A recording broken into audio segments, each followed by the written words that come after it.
The world didn't end when they told me to disappear. It didn't stop spinning, didn't shatter into a million pieces the way my heart did. No, it kept moving forward, without me. I was erased. One day I was family. The next I was a shadow, a name no one spoke, a mistake they had corrected.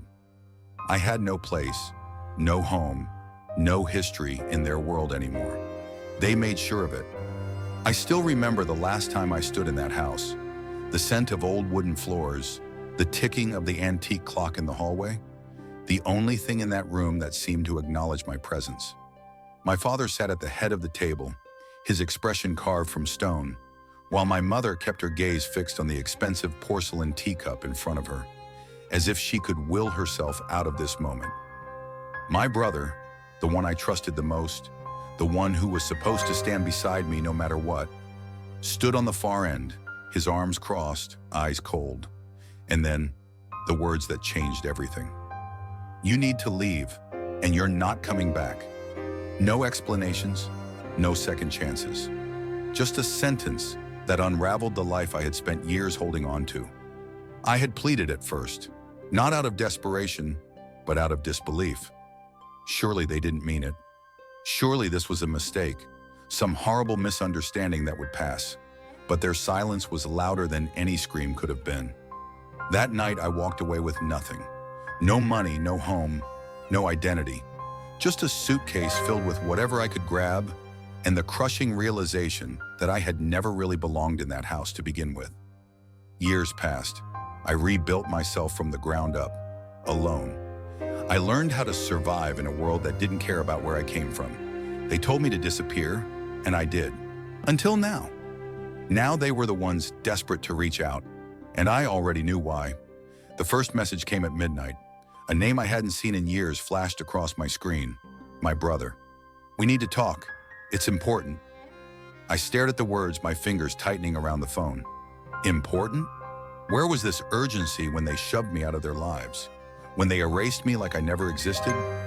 I didn't reply. The next day, another message.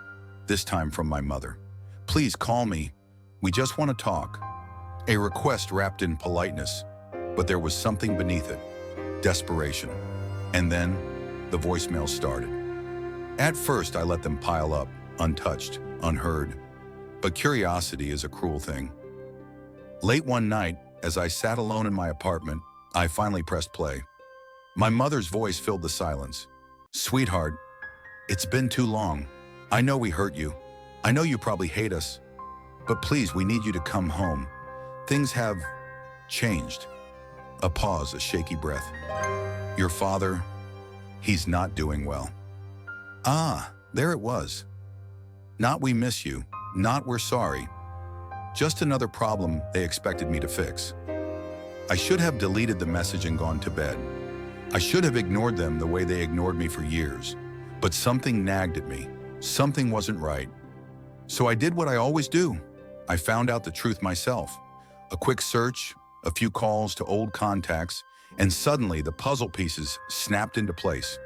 My father's business, the empire he built, the reason he chose power over family, was crumbling.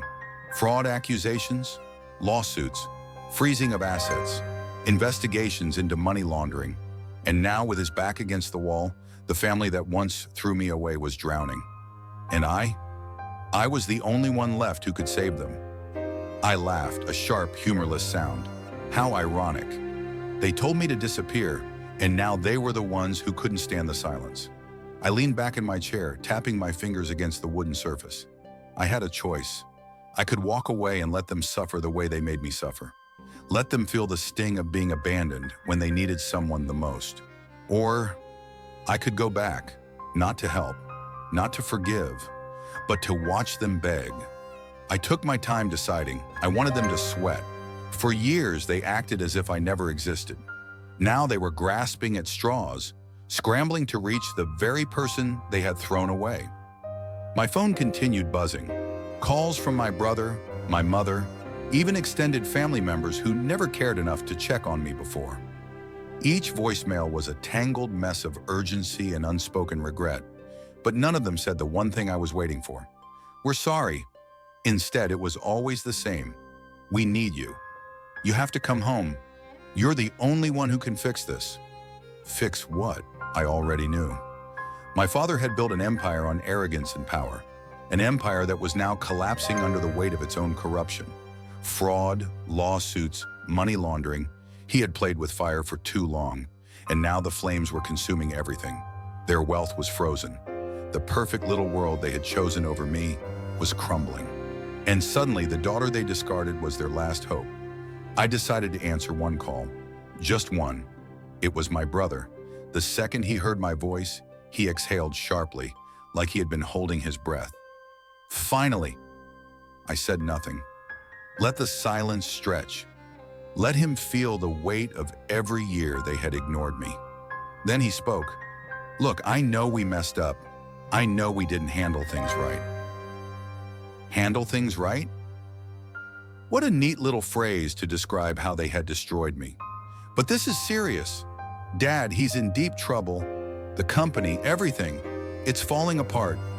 We need you to come home." Home? I laughed. It was a quiet sound, bitter and sharp. "You're asking me to come home?" He hesitated. "Yes, we need your help." I let those words sit between us for a moment before replying. "You don't need me. You need a savior."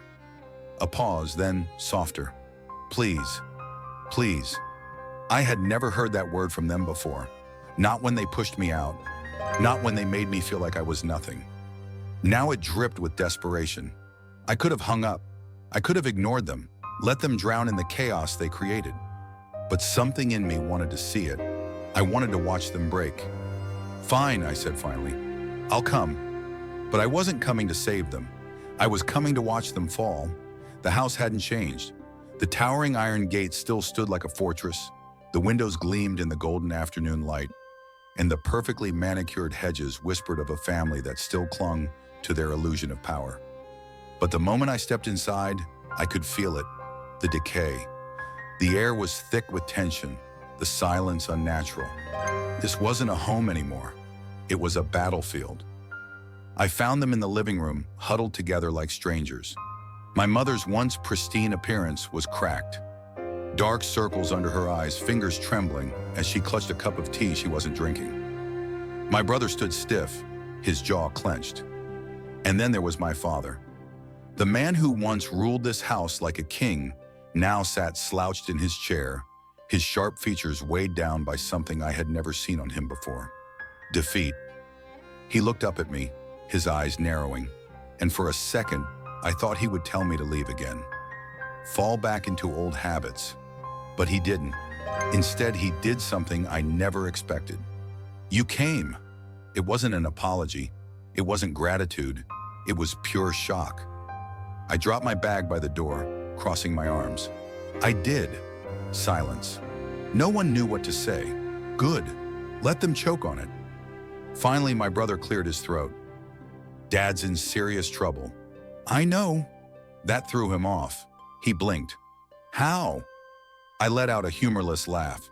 "Because unlike you, I don't wait until I'm drowning to look at the water." My mother flinched. My father's gaze darkened. But I wasn't here to make them comfortable. "You built an empire on corruption," I continued, my voice calm, measured. "And now that empire is collapsing." "We had no choice," my father said, his voice weaker than I remembered. "Business isn't always clean.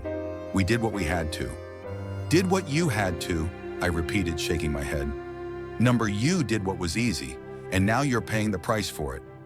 His jaw clenched, but he didn't argue. I sighed, taking a slow step forward. "So, tell me, why am I here? You didn't want me before. What changed?" They hesitated. Then my mother spoke. "Because you're the only one who can fix this." Ah, there it was. Not "we need you because we love you." Not "we were wrong and we're sorry." Just another demand, another expectation. I nodded slowly, biting the inside of my cheek. "Right. And what if I say no?" My father stiffened. My mother paled. My brother exhaled sharply, as if the thought alone was unthinkable. "You won't," he said firmly, "because this is still your family."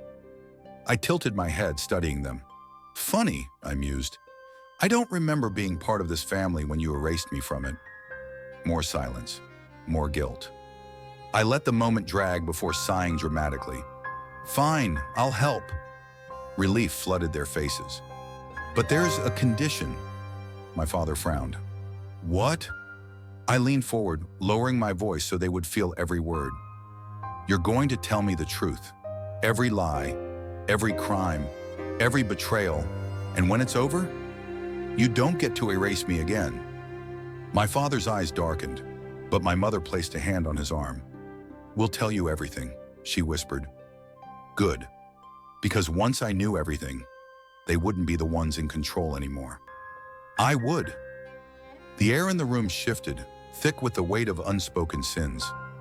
My father hesitated, his fingers tightening on the armrests of his chair, but my mother gave him a slight nod, a silent plea to finally stop running. Fine, he muttered, his voice strained. You want the truth? Here it is. And just like that, the walls of their perfect world began to crack. He started from the beginning, but I already knew the outline of the story. The business was built on deception, bribery, laundering, political favors buried under expensive dinners and handshakes behind closed doors. But what I didn't know, what they had kept from me all these years, was how far they had gone to protect it. There was an investigation years ago, my brother admitted. Someone was getting close to exposing everything. I narrowed my eyes. And we had to make sure that person was taken care of. The words hung in the air, rotting between us. I felt my stomach turn. What do you mean, taken care of? My father exhaled heavily. We didn't hurt anyone, but the way his fingers twitched against the chair, the way his voice wavered, he was lying. Not directly, my brother corrected, but we destroyed them, ruined their reputation, framed them for fraud, dragged their name through the mud until they had nothing left. They lost everything. I swallowed hard. And who was this person?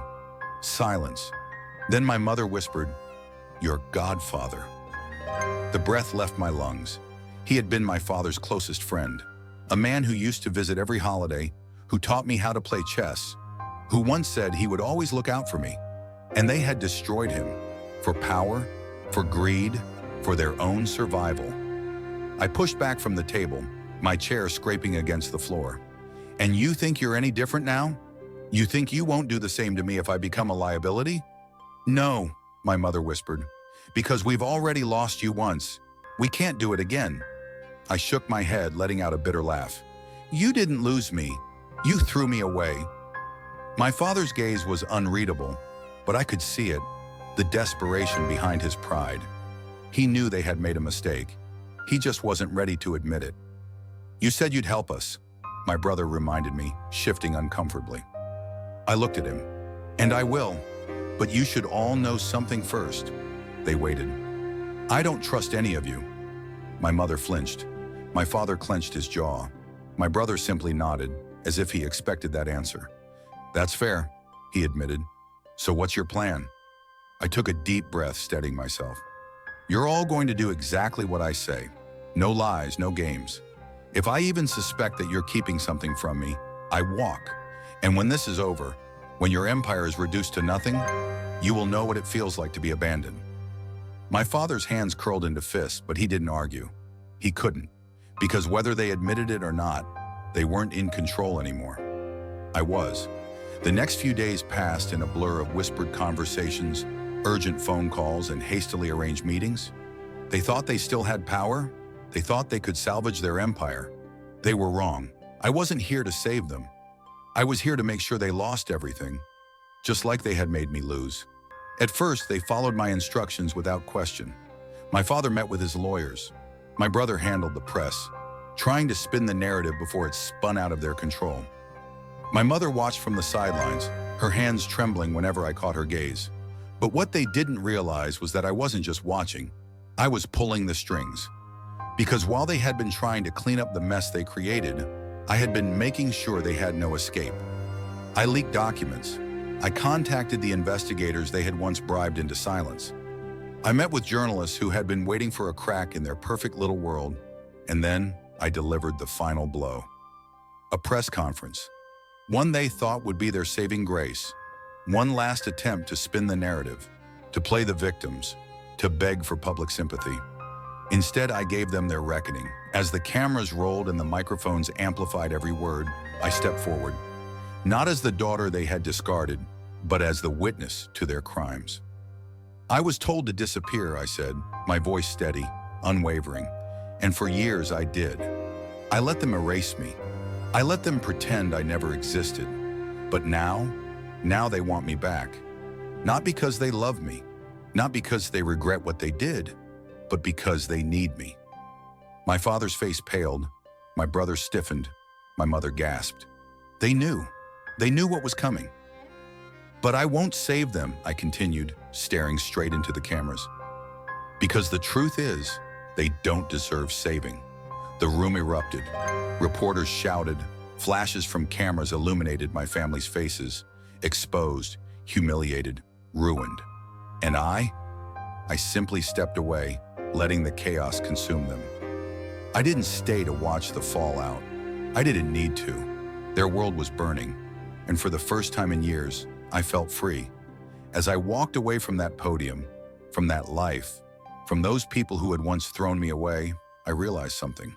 They had told me to disappear, and now they would spend the rest of their lives wishing I had stayed gone. The end.